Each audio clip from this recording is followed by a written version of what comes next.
జై భీమ్ అందరికీ welcome back to రాజమౌని vlogs. ఈ వీడియోలో Sunday special layer chicken curry ఎలా ప్రిపేర్ చేయాలో చూద్దాం.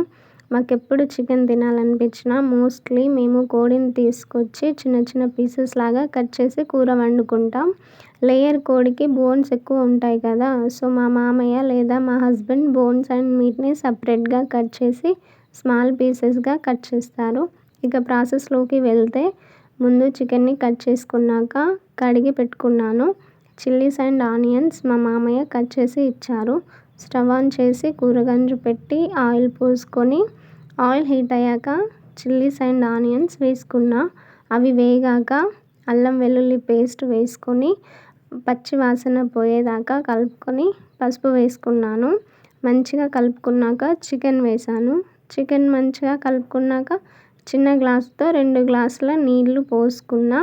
మూత పెట్టి స్టవ్ ఫుల్లో పెట్టి ఉడికించాను. చికెన్ కొంచెం ఉడికాక వాటర్ అంతా దగ్గరికి వచ్చాక కారం వేసుకొని కలుపుకున్నాను. కారం వాసన పోయే వరకు కాసేపు మూత పెట్టి 5 మినిట్స్ ఉడికించుకొని చికెన్కి సరిపడా వాటర్ పోసుకొని మూత పెట్టుకొని ఉడకనివ్వాలి.